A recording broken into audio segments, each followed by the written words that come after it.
করতেছি যে মানুষের সেবায় সর্বদাই নিজকে নিজত রাখিব, স্বধর্মে বিধিবিধান মানিয়ে চলিব।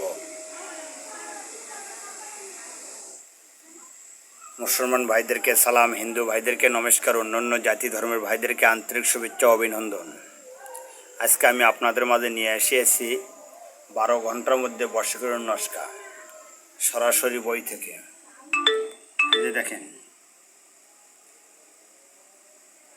12 ঘন্টার মধ্যে বর্ষাকিরণ নস্কা, এই যে দেখতে পাচ্ছেন। হ্যাঁ, 12 ঘন্টার মধ্যে বর্ষাকিরণ নস্কা, এই যে দেখতেছেন আপনারা। যে সকল ভাইরা এই নস্কা লিখবেন তাদের কাছে আমার একটা অনুরোধ, এই যে নস্কাটা দেখেন। আমার নতুন নতুন ভিডিও পাওয়ার আশায় সর্বপ্রথম সাবস্ক্রাইব করবেন, বেল বাটন টিপ দিয়ে রাখবেন, লাইক করবেন এবং কমেন্ট করবেন। ভালো মন্দ জানার জন্য কমেন্ট করতে পারবেন, স্ক্রিনে নাম্বার আছে, নাম্বারে ফোন দিতে পারবেন।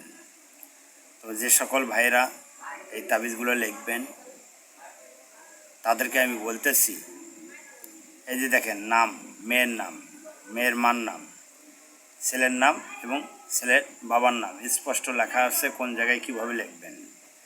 তবে আরেকটা অনুরোধ করি, গুরু থাকলে গুরুর অনুমতি নেবেন, পীর থাকলে পীরের অনুমতি নেবেন, এবং যদি কেউ না থাকে তাহলে মসজিদের ইমাম সাহেবের অনুমতি নেবেন। হিন্দু ভাইদেরকে বলতেছি, যদি আপনাদের কেউ না থাকে তাহলে যে কোনো একজন জ্ঞানী লোকের কাছ থেকে এজাজত নেবেন, যে কোনো একজন মুরব্বী লোকের কাছ থেকে এজাজত নেবেন। যে কারো কাছ থেকে এজাজত নিলেই আপনারা হতে পারবেন। তবে আমি আপনাদেরকে বেশি বিরক্ত করবো না। এজাজত যদি কোথাও না নিতে পারেন তাহলে স্ক্রিনে নাম্বার আছে, আমাকে ফোন করে এজাজত নিতে পারবেন। তবে আমি আপনাদেরকে নিয়মকানুন বলে দিতেছি, খুব সুন্দর করে নিয়মকানুন অনুপাতে নস্কাটা লিখলে 100% কাজ হবে। এই যে নিয়মকানুন দেখেন,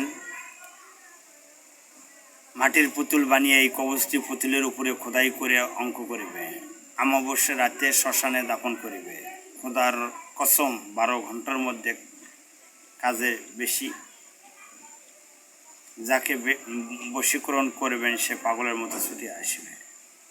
তবে একটা কথা হলো কি, এখানে নিয়মকানুন একটু ভুল দেওয়া আছে, আমি বাকিটুকু বলে দেই। এটার নিয়মকানুন হচ্ছে শ্মশানের মাটি এবং কয়লা, পুরাতন কবরের মাটি দিয়ে পুতুলটা বানাতে হবে। পুতুলটা বানায় পুতুলের গায়ে এই অঙ্কন করিতে হবে।